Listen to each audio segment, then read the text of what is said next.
Why do we come to this? It's actually quite simple. I'm not gonna lie to you. It's quite simple. But we'll figure it out. Ladies and gentlemen, I am here to inform you Gentlemen and that the ladies. rumors are indeed true. The dear. Democrats have struck back. In the New Jersey governor's race, the Democrat won. In the Virginia governor's race, the Democrat won. Crazy. It's like, I actually don't. I mean, that state, I have no idea who the fuck either of these people are. And in the New York City race, Democratic Hey, yo. The beret. The beret. Socialist Zoran Mamdani defeated Andrew Cuomo to become the next mayor of America's largest city. But the question on everyone's mind is, was it just a fluke? Just easy wins in blue cities and states? Or is there something more to this? Is this a sign of things to come? Is the Democratic Party finally turning their losing streak around? Are they actually listening to the people now? Did they Them listening to the people. Hilarious. I don't think that'll ever happen. finally learn their lesson? No. Yeah. Thanks for watching. Great fucking My video. last 3 All right, videos see you about next time, guys. electoral politics were warning the Democratic Party that young men were moving right because the party f***ing sucks and was becoming the young men eat and die movement, spanking the Democratic Party for losing because they elected one of the most unlikable shittiest candidates while offering absolutely nothing to voters, and defending the voters from the wrath of a bunch of liberal streamer man-children calling the voters stupid and evil for daring not to vote for Hillary Clinton and brownface. But the thesis for all 3 of those videos was basically the same. As the right embraces working-class populism, the Democratic Party and the left will continue to fade into irrelevancy. But as I also predicted in those last videos, there might be an eventual pendulum swing, and it might be happening much sooner than I predicted. Like, how did we go from See, I don't know. It's gonna swing. It's definitely gonna swing because it always does. What I really feel like is gonna happen is the Democrats have always been winning, and Democrat states are just always going to win, and then it's going to get even worse. But it's gonna have to get worse before it gets better. So I feel like it's gonna be a couple one-offs, but we'll figure it out. But who knows? I'm just a guy. Republicans winning the popular vote, in part thanks to a lot of the young people voting, to a bunch of data showing those same young people dropping their support for the GOP already. But the interesting thing is, those young people don't seem to be moving to the Democratic Party either. Where are they going? And do the Democrats have a plan to scoop these people up? Yes, Oh, they God, do, they and don't. they called it, I'm not kidding, deciding to win. Deciding to win, as if the whole time they have just been simply deciding to lose. It was a choice, guys. They changed their mind and they want to win now. In this video, God, it's so fucking terrible. Everything they do is so goddamn terrible. I don't like either party, but holy fuck, that's just a terrible. Whatever. They do them. And we'll figure it out from there. I will talk about why I think Zoran Mamdani won. We will go through the Democrat Party's plan to decide to win. We will briefly talk about the rise of the political commentator Nick Fuentes, the MAGA Civil War, and what I like to call the inevitable rise of shoesalism. If that sounds interesting, stick around. If it doesn't, you can leave. It's not like I'll miss you or anything. Baka. I know a lot of you are not very interested in politics. Right, you come here for the fun Reddit slop, the men versus women content. Yeah, I know. But unfortunately, politics kind of seeps into your lives whether you want it to or not. So you might as well be entertained when you hear about it and have some fun with it when you can. And I just so happen to have the perfect app for that. So before we get into this political deep dive, let's quickly give a shout out to today's sponsor, one of my favorite sponsors to work with, Ground News. Ground News is a website and an app that gives readers a I'm going to be eating my Pocky while this is going on, so if you hear it, mind your business. Transparent and easy way to read news from all across the political spectrum, from left, right, and center. Every story comes with a quick visual breakdown of political bias that helps you understand the full story and makes sure you're getting both sides. One of my favorite features on Ground News is the blind spot feature, which shows you news stories that have been covered by one side of the spectrum and ignored by the other. For example, here is a story about how the White House apparently intervened in an Andrew Tate federal probe. 29 news sources covered this. 86% of them were left-wing. None were right-wing. Ground News also makes it really easy to compare headlines to see how political bias can affect. I kind of wonder what happened there, but also kind of like don't care. You know what I mean? For example, this feud between Elon Musk and Billie Eilish. This right-wing headline reads, Elon Musk claps back at Billie Eilish after she slams him for hoarding wealth. And this left-wing article frames the same story as, Elon Musk's comebacks are as flat as his attempts at jokes.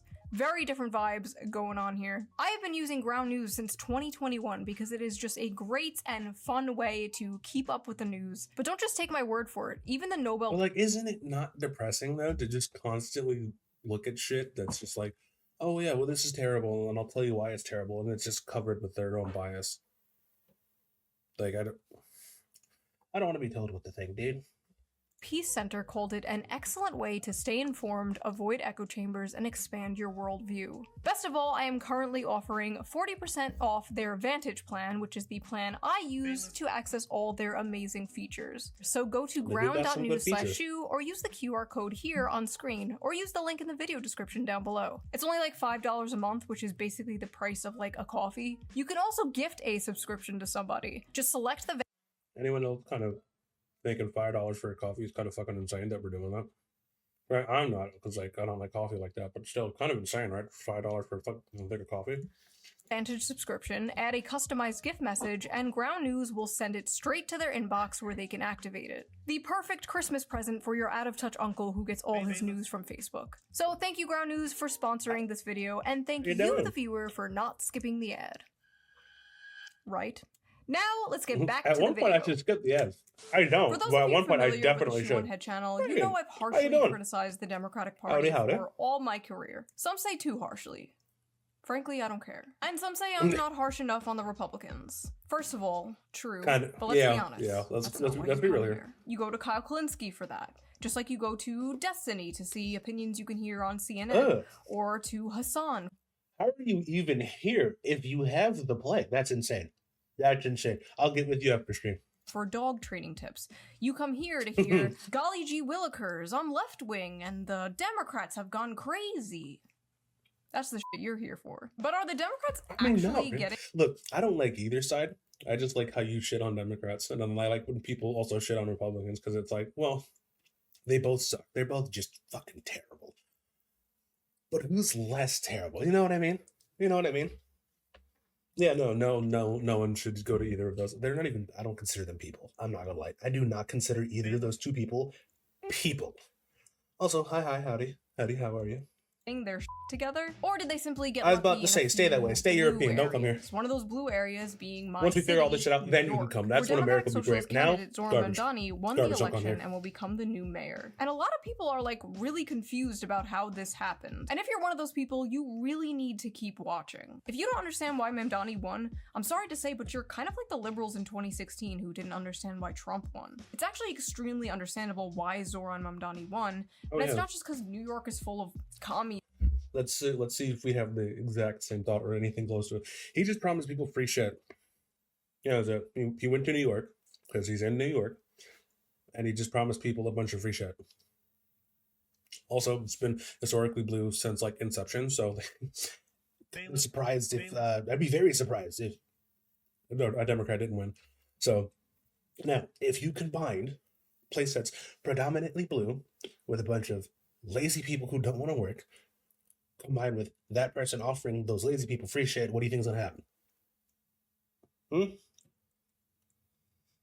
True, politics is kind of garbage, not gonna lie to you. But unfortunately, it's way too prevalent to just not talk about it all. So, what do you get when you mix all that together? Yeah, you get a winning candidate, which is funny because he's already gone back on some of the shit he said, and he's not even the mayor yet. Yeah. No, it's definitely not a blue wave.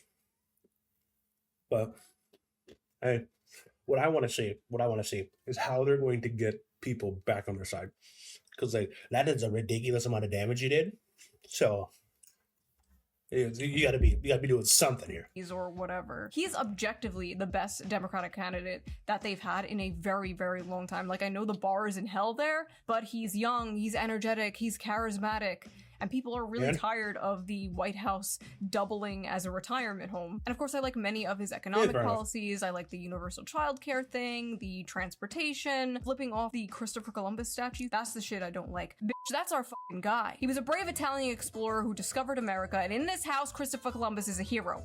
He also fucked manatees because he thought they were mermaids, because this nigga probably had syphilis in the brain, because this nigga's fucking weird. But End of story. I've said this many times, but I don't think the good left-wing policies can even exist alongside the bad left-wing policies. Like, I don't know how you can have free transportation, but also be soft on crime. Like, I don't know, like, in what world does that work out? You can't have nice, clean, free transportation if a bunch of drug addicts and violent felons are going around stabbing people and setting them on fire. Whoa. Oh, hold on there. You can't say that. People are going to immediately assume you mean immigrants and black people. And that's offensive for some reason. Even though if you just kind of look and see who's doing it, it's kind of a little obvious. Whoa, drug addicts. They're just homeless black people that have nothing better to do. They're just immigrants. They're not actually like that. Yeah, actual bigot. It's crazy. Because I'm black, and I say that, but since I don't sound black, everyone's just like, you're just racist. Like, no. That's ridiculous. I don't practice racism. I'm a professional. Anyway, it's just kind of what seems to always be happening. Look, I don't make the rules. I don't make the rules. I just look and see, and they're telling me not to believe my own eyes when I see somebody kill somebody. And it's like, this is the third one this week, and I'm like, he's black, isn't he? And it's like, yeah, surprise.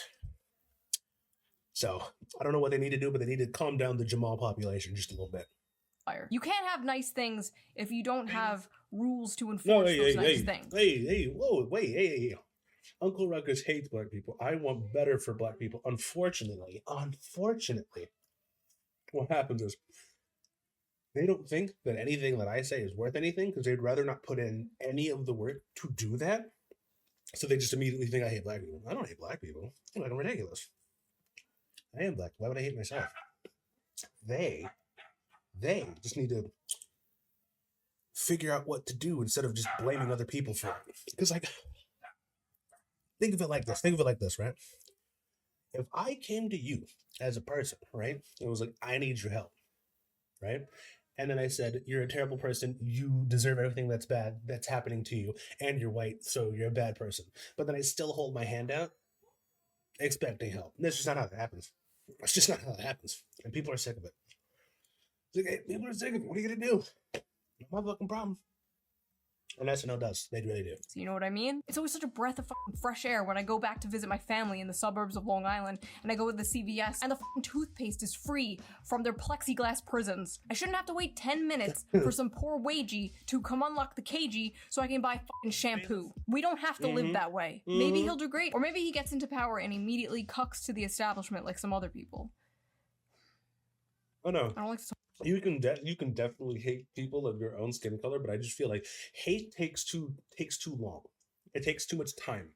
Like, I can't hate people because that takes time and energy out of my day to do something else. I just strongly dislike people because then, when I strongly dislike people, I can look at them, see their actions, and be like, this person exists. That probably shouldn't be a thing. That's disgusting.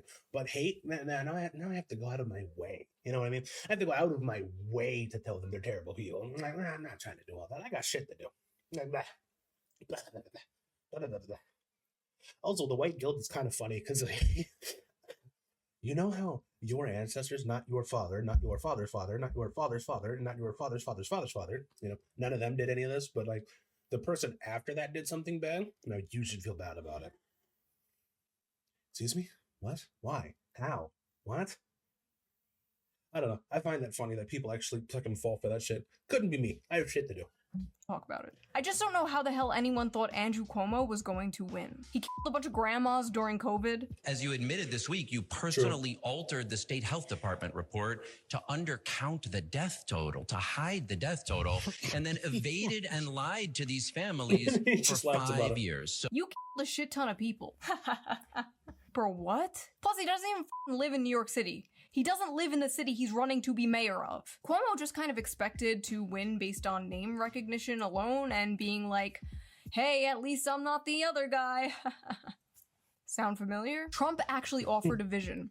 Make America great again. Mamdani offered a vision. A New York City you can afford. So people took a chance on him. People wanted something different. Andrew Cuomo, he had no vision or anything. Oh man, I love tuning into— He has no vision. He has no passion. He has no aggression.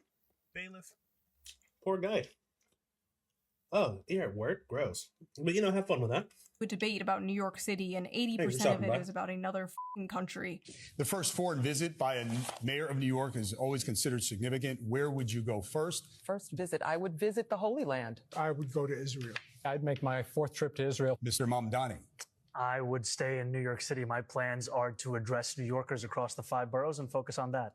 Mr. Mamdani, can I just jump in? Would you visit Israel? That was the exact moment I knew Zoran was going to win. Bro was just probably surrounded by NPCs. I love how they're like, where would you go? And Zoran was like, I'm gonna stay here. And instead of being like, no, Zoran, the question was, where would you go? They're like, why wouldn't you go to Israel? Like, that's the answer to the question. Like, that's just the default answer to that question. His win was very much in part a direct response to the affordability crisis that many Americans are facing. So what is the GOP's answer to the affordability crisis? Oh, great news, guys. There is no affordability crisis. It doesn't exist. It's all in your head, silly. Need to save money? Simply don't buy your grandmother a Christmas present this year.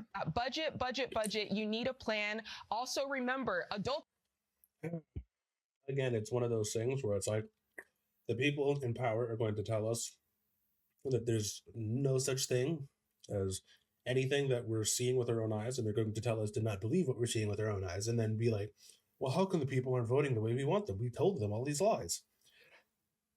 I wonder why.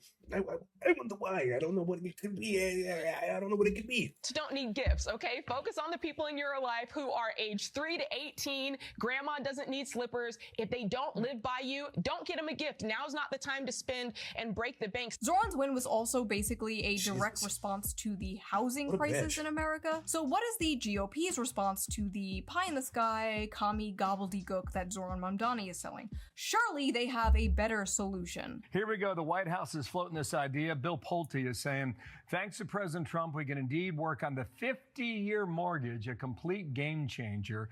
How does that work in dollars? Here you go. 30-year fixed mortgage right now. Dude, I'm telling you. I'm telling you right now. Generational wealth will not be a thing, and now it's just generational debt. It's like, what's that? Your granddad, your grandpop decided to buy a house in like 2025. I know, 2026, 2027. You're going to be paying that off till you're about like 70 something. Yeah. That'll be ridiculous. Paying $2,038 a month principal and interest on a $400,000 home. At the bottom, under 50 years, you'd save a couple $100 a month at $1,822 principal and interest. That is proposed.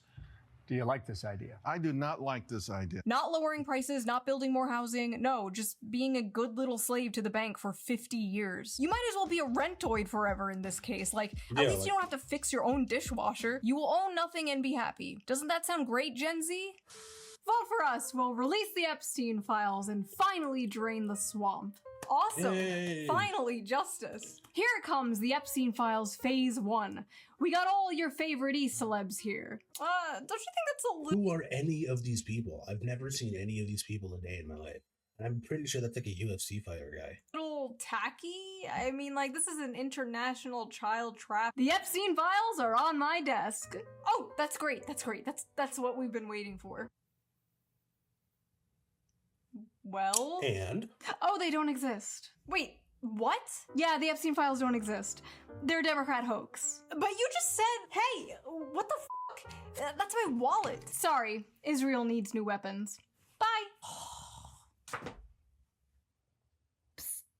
What do you want, Democrat? Vote for us. Why? What do you have to offer?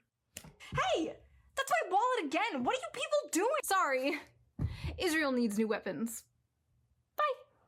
The Epstein files are a really big deal. This is not a partisan issue. It was literally the only thing that I was thinking, that if anything happens in the next 4 years, it will be that. And yeah, they dropped the ball. It's crazy. They dropped the ball on that one so hard. The ball was literally, they were holding the ball, and they just decided to throw it on the ground and then act as if we're too stupid to realize that they just had the ball. Like, we saw you have the ball. You said you have the ball, and then for some reason you threw it on the ground. I don't know why you did that, but now it's our fault. You should absolutely care about an international child trafficking blackmail operation consisting of the most powerful people in the world. And anyone telling you to move on is coping, gaslighting, or in on it. If whatever is in there is so damning that it is a national security risk, the people deserve to know. Like, I don't know about you, but if we are paying taxes to a bunch of satanic pedophiles, I would like to know. That is information I would like to know. Like, I already know we're doing that, but I would like some confirmation. Okay, so literally as I am filming this, Trump is saying he is releasing the Epstein files. So I guess they weren't a hoax. I'm gonna be so honest. I have no idea what the is going on, you guys. I'm sure. I feel like they said it was a hoax, they weren't doing it, and then apparently they're coming back and saying that they're doing it. And what I'm assuming is going to happen is they're going to release the files, and they're going to be tailor-made to make everyone that isn't in the Republican Party look bad. I'm pretty sure that's what's going to happen. And I feel like people will be like, well, what happened to all these other people? Why aren't they on the list? But who knows? Or it'll be a list that'll only have like 3 names on it. Some bullshit like that. Or when this video gets posted, there's already going to be more things that have happened. Also, Mike Johnson apparently said they need to make changes to the files to make sure we, quote, don't do permanent damage to the political system. If releasing the Epstein files would do damage to the political system, then so be it. Then it deserves to be damaged. I was about to say, let that shit fly, brother. Let that shit fly, brother. I think it's crazy because motherfuckers hit me up and be like, I can't believe you don't want the Epstein files released. Or I do like the Epstein files will get released whether you like it or not. And I'm like, I'm perfectly fine with them being released. Like, I don't care. Well, what if your favorite politician? I'm going to stop you right there. You have a favorite politician? What the fuck is wrong with you, dude? You think I'm the problem. You have a favorite politician. Get the fuck out of here. Get the fuck out of here. I would not be surprised if every single politician since the 80s was on that list. And I'm not gonna lie, if they did somehow release a completely unfiltered, unedited version of it, probably dying. I'm not gonna lie to you. I'm not gonna lie to you. So it's like, you mean to tell me everyone since the 80s has just been fucking kids? And you're you're supposed to be running the country. We're gonna take a book. We're gonna take a page out of Francis' book and bring back a gift. Can guarantee you, and that's on law. Damaged. It deserves to be destroyed. Just release the files. After all, if you have nothing to hide, you have nothing to fear. Isn't that right, government? But it wasn't just the Epstein files thing that has MAGA feeling a little demoralized lately. Does that mean the H-1B visa thing will not be a big priority for your administration? Because if you want to raise wages for American workers, you can't flood the country with tens of thousands or hundreds of thousands of foreign workers. You also do have to bring in talent. She kind of does. Not gonna lie, she kind of does. No, you don't. We don't have talented people here? No, you don't have certain talents, and people have to learn. We've talked about this a few times on this channel, actually very recently in the male loser epidemic video. The no talented Americans thing is a myth pushed on us by corpos and billionaires, so they can hire foreign workers who will work for less money and won't unionize. Worker drones who will work under the coercion of deportation, essentially creating infinite scab labor. Even though there are so many Americans in these fields looking for jobs. But those spoiled Americans will ask for a living wage so they can live in a 600-foot square apartment. How dare they? We can't do that. So import 1 billion immigrants. All right, I can't believe they want to live in this country. Well, we're politicians. That's insane. But I mean, that is kind of how it goes. Which I think it's funny how it's like, oh yeah, we don't have any skilled labor, and it's like, you know how many people have gone to college and just can't find a job? Like, I feel like we would have the labor if you just hired people, but you don't want to have to pay that kind of money now, do you? That sucks. That's why I got a trade. Fuck that. I wasn't gonna go to college. Bro. Fuck that. It's good I gotta for worry business. about it. Folks Boys are diesel are tech. not thrilled about this idea of hundreds of thousands of foreign students in the United States. If we were to cut that in half, which perhaps makes some people happy, you would have half the colleges in the United States go out of business. So what? And it's not That that I sucks. want them, but I view it as a business. Unfortunately, America does feel like nothing but 3 corporations in a trench coat. But America is not a business. America is not a corporation. It is a nation. The contrast of what Trump is saying here compared to how he used to talk is staggering. Republicans embracing populism, at least rhetorically, is what gave rise to Donald Trump and fundamentally changed the way Republicans do politics in America. If you go back and watch the debates of Donald Trump in 2016, it's crazy. We should have never been in Iraq. We have destabilized the Middle East. They lied. They said there were weapons of mass destruction. There were none, and they knew there were none. There were no weapons of mass destruction. All right.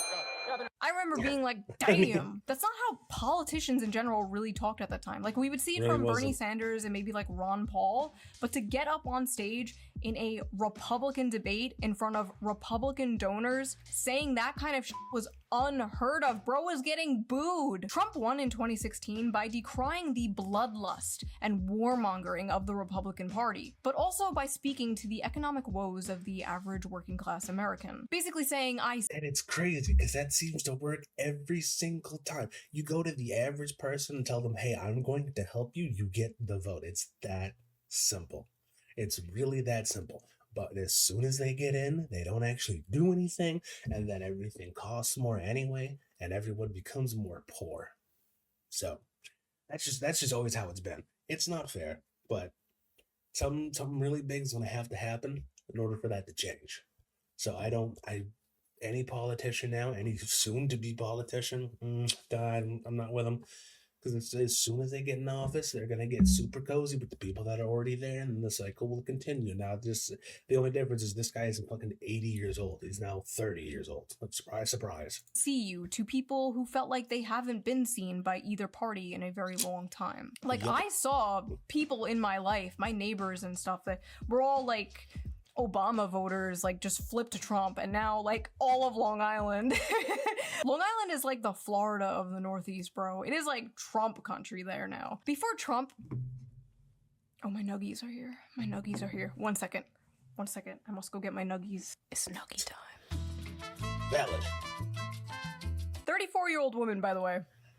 Mother, by the way. Before Trump, the Democrats basically relied on talking about how the Republican Party didn't care about the working class. But eventually, the problem for Democrats was the working class didn't care about them. But now it seems like the Republican Party is going back on all of that and becoming the Bush-era neoconservative party again, right as they're winning, embracing freaks like Lindsey Graham. So I just want to say, I feel good about the Republican Party. I feel good about where we're going as a nation. We're killing all the right people and we're cutting your taxes. Trump is my favorite president. We've run out of bombs. We didn't run out of bombs in World War II. Republicans, is that what you want your party to be? Lowering taxes and killing people? We tried that already. To many Republicans, the solution to the affordability crisis wreaking havoc on Americans is simply trusting the free market, working hard, and if that doesn't work, they bust out all reliable. If you're a young person and you can't afford to live here, then maybe you should not live here. I mean, that is a real thing. Yeah, I know that we've now grown up in a society that says that you deserve to live where you grew up, but the reality is that the history of America is almost literally the opposite of that. Ah yes, the classic. Just move. Just move from Economic Zone 67 to Economic Zone 69. I don't know, man. Maybe some people actually like where they live. Maybe they want to make their community better. This is like the liberty. Also, maybe they just don't have the money to move. You ever think of that? They just don't have the money to move. Also, pretty much this is, I'm assuming this is what's going to happen. And someone who's been to 48 states, Canada, and Mexico, if everyone's going to move to places that are expensive, to places that are cheaper, the places that are cheaper are going to become more expensive, and within a decade, we're going to have the exact same problem again. So then they're going to have to move again. So, what are we doing? What are we doing? And it's very easy for someone who makes millions of dollars to say, well, just move, or just don't live there, because you have that ability. Other people don't. And I don't know why that's so difficult for you to see. Now, I'm not saying give people free shit, but what I am saying is maybe you can meet us halfway. You think about that? Because there are some people that actually do want to work, like me for instance. And I don't have the money to move like that. I just don't have the money to move like that. But of course you don't care.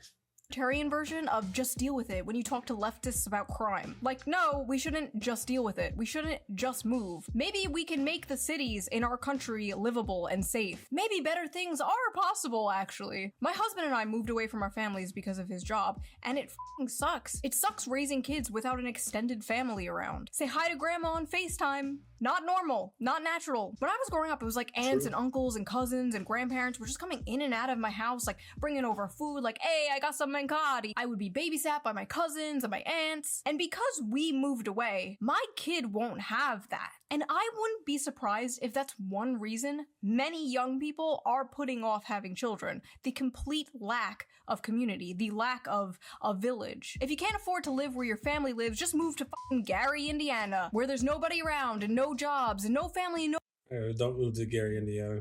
I know some of that. I know a couple of people that were out there. They moved because the crime rate is really bad there now. So, but I mean, I understand. Like, I understand. You could move to Lightning Bay, Iowa. You can move to Sheldon, Iowa, if you really wanted to. There ain't shit there. I know that for a fact. I know there ain't shit there. And in Sheldon, Iowa, I thought it was kind of crazy. There was a trucking company that I worked for, and they were based out of Sheldon, Iowa. And I walked into this place called Pizza Ranch, and I've never been stared at more in my entire life, because it's like, this person has dark skin, and we don't. It was kind of surreal, where it's just like, I don't feel like I'm welcome here. I mean, it all ended up being pretty cool. It's fucking pizza, it was whatever, but I just thought that shit was hilarious. no friends, but hey, at least you can afford a house there. That's not how life should work, Ben. Maybe take a step back and try to understand. Am I doing bird hands too much? You guys have made me so insecure about the fucking bird hands thing ever since this meme. It's true though. Like, it's true I'm a though. woman. It's not burn hand. What you're not understanding. It's the crane technique. It's the Shaolin monk crane technique. South Shaolin monk crane technique. What do you know about it? Fucking crane tiger. You know what I'm saying? Crane tiger, hung guard. You're one hand away. You can even put some leopard and some dragon in there just a little bit. Okay? We are programmed to scold children. And when no children are around, we scold people on the internet, okay? Anyway, Nick Fuentes is a far-right commentator and a controversial figure to say the least. But his main topic he covers is Israel, which is an extremely hot topic that many other right-wing commentators seem to not want to touch. And the rare times they do touch it, it's them telling you not to talk about it, questioning why you care so much, or shape-shifting into the woke mob they fought against for so many years, calling you names, calling for you to be censored. What's funny is they didn't care about any of Nick Fuentes' rants on like race or women. They only started caring when his rants on Israel were blowing up. Nick recently did an interview with Tucker Carlson, which completely ignited the MAGA civil war that was brewing on the right for some time now. It got so ridiculous that even Chuck Schumer went on the Senate floor and called for a disavowal of Nick Fuentes. Sir, with all due respect, none. Why do politicians need a resolution in the Senate to disagree with a citizen? Hello, I have gathered you all— Actually kind of insane. That's actually kind of insane. Here today to disavow Hitler Bussy 420. People can't afford groceries, Charles. Ben Shapiro in particular has spent the last few months extremely confused and angry about Zoran Mamdani and Nick Fuentes becoming popular in the mainstream, all while his numbers continue to drop. I honestly don't think he understands what is happening here, so I am going to explain to you, Ben, what exactly is going on here. Before we do, I have a bit of a take. So just kind of like how Andrew Tate got popular, right? It's pretty much the same way he got popular. You kept telling people they probably shouldn't be talking like this or shouldn't look into this person or whatever. More people looked into it. More people started to agree. More people have been pushed away. So more people found him. Also, I mean, he's been saying shit like this for a while now. So I don't understand why people are just like, eventually the tide was going to be correct. He's going to talk about the right thing. He's going to get enough people on his side to find more people to get on his side. And then that's just how it is. So if we had an open and honest discussion about it, instead of just name calling and blaming people for a bunch of shit that they had nothing to do with, maybe people like him when they got popular. But who knows? The American dream does not exist anymore for most people. Young people followed advice that worked for older generations, and it got them nowhere. Young people are tired of this stale, moldy, old dead consensus that has dominated American politics for a very long time. The one that dragged us into all these foreign wars and sold us out for some cheap plastic shit from China. Young people are tired of being told to sit down and shut up and pledge allegiance to the free market in a country that seems to not give a shit about them, as well as a foreign country they have absolutely no connection to. For so long, establishment hacks and establishment shills looked at the issues bothering the people and just kind of dismissed them. Can't afford to live where you grew up? Just move. Don't like that the toothpaste is locked behind plexiglass? Just deal with it. Think it's kind of f***ed up how you work 40 hours a week and still can't afford to pay rent? What are you, some kind of communist? You don't like funding a genocide with your tax dollars? What are you, anti-Semitic? If you don't address the issues of the people will gravitate towards those who are addressing those issues. It's not Mamdani's fault he won. It's yours. It's not Nick Fuentes' fault he's popular. It's yours. The tragedy of Ben Shapiro is that he— Surprise, surprise. Who would have thought? Like, who would have thought? And it's funny because I said it earlier. If you're talking to the people and you get what the people want, and you tell the people you will get what they want, guess where the people will go. And now we're here. So I wonder if Nick Fuentes will be a fad like Andrew Tate was, and then kind of, get really big and then die off. Or, well, I mean, I don't know. We're still talking about Israel, Palestine for some fucking reason. He led a life worshipping the free market, only to lose in the free marketplace of ideas.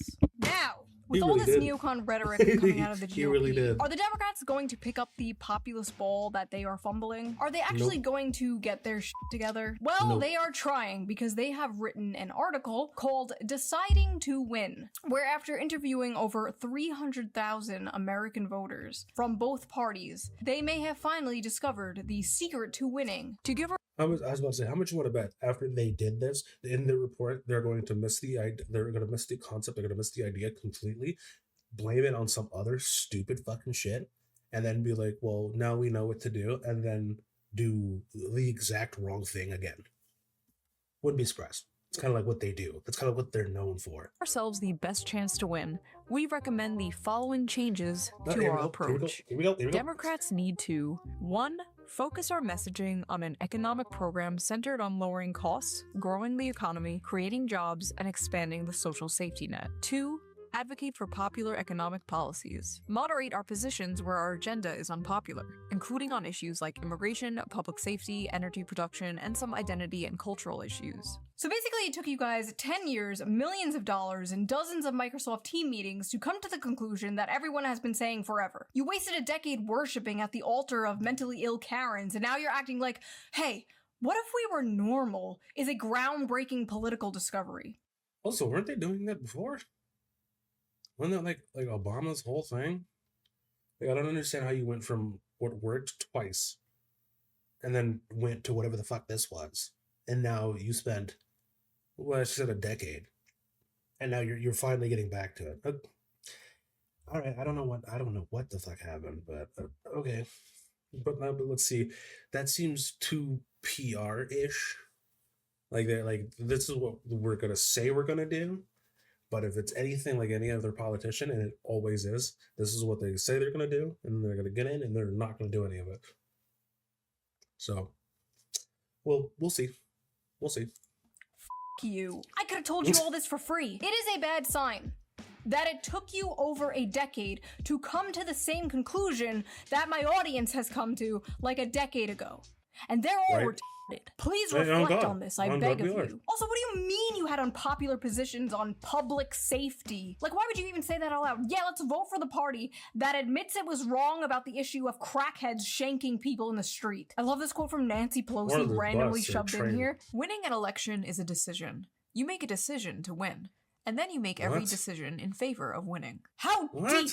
How thought-provoking. Thank you, Nancy. What would we do without you?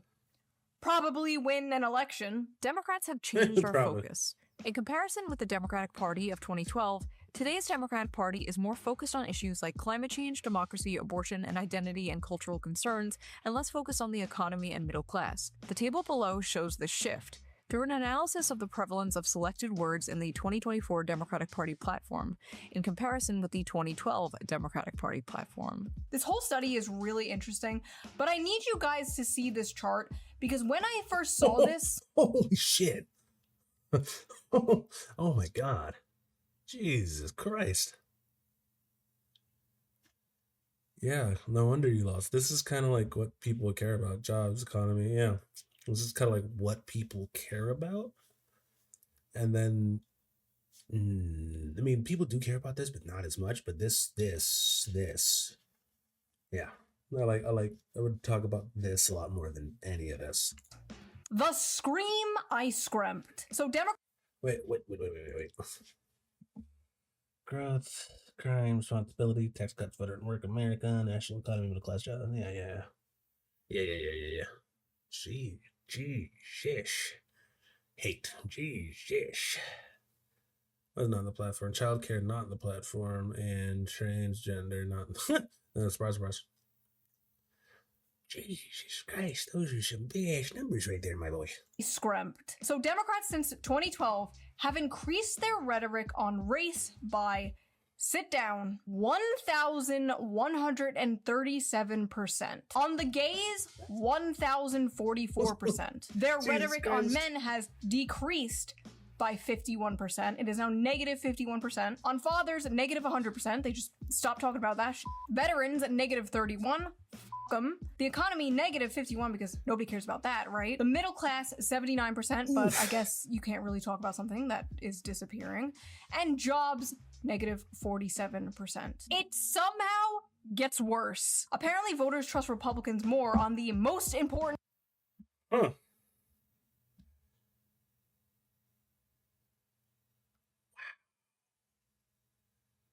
Wow. Oh, see, there's some positive stuff here. Don't care about that though. I don't care about that. Don't really care about that. I don't care about that. I don't care about that. Don't care. Well, damn. Most of that shit I don't really care about. I do care about this though, so that was good. So 1 out of 1, 2, 3, 4, 5, 6, 7, 8, 9.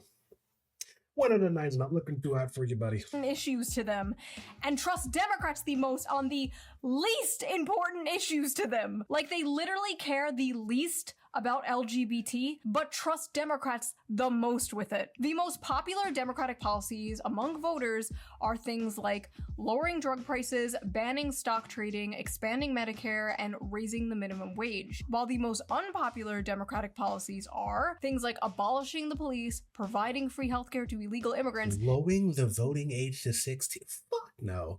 Bro, there's people that are like 30 now that I wouldn't trust to voting. What are we talking about? Hell no. and affirmative action. You're telling me this for the first time. Democrats, here is some advice for free. You can't just be MAGA light. Why would people drink Mr. Pibb when Dr. Pepper is right there? You know what I'm saying? You gotta hold on, they're both fantastic drinks. Okay, they're both fantastic drinks. I will not accept that slander in this house. Shut the fuck up. Bring something different, something better to the table. And that difference should be working class focused economic populism. I don't just want two neocon parties, okay? But all of this is pointless when it's clear the Dems are not changing at all. They're just gonna change their messaging. They're putting pretty wrapping paper and a bow on a big fat smelly turd. There is a chance that the Democrats may win based entirely on Orange Man bad. Again. Which means they might get into office by learning absolutely f***ing nothing. Again. Yeah, then the voters will go, oh my god, nothing has changed, and then they'll vote for a Republican. American politics is just a revolving door of villains, isn't it? Rest assured, whoever wins, we lose. If you're actually gonna do this shit, if you're actually gonna do what you're saying in this little article, you better be going whole hog, not just a tip. I'm talking embracing shoesalism. Fair enough. But will they actually, though? That's the thing. Will they actually, though? No, probably not. They'll probably figure out that it's popular. Just say that. Say it. Get in. Fuck everything up like they did last time. And then somebody else will show up. So, oh well. What are we gonna do? For many years, I have been smeared as many things. Grifter, flip-flopper, fence-sitter, racist, sexist, homophobic. But I am not a grifter, flip-flopper, or a fence-sitter. I'm simply living in 2055. You see, America has been a hyper-capitalist, economically center-right, socially center-left country since about the mid-century. And I know libertarians in my audience are going to be like, it's not capitalism, it's cronyism. Okay, whatever the you want to call it, it sucks, okay? So what if instead, and hear me out, what if instead we were a more people-focused, community-focused, working-class-focused, economically left, socially right country? All the data shows more people fall into that quadrant, the populist quadrant, the socialist quadrant, if you will, than the current system we are in today. If a socialist party existed, it would be incredibly popular, but it doesn't exist.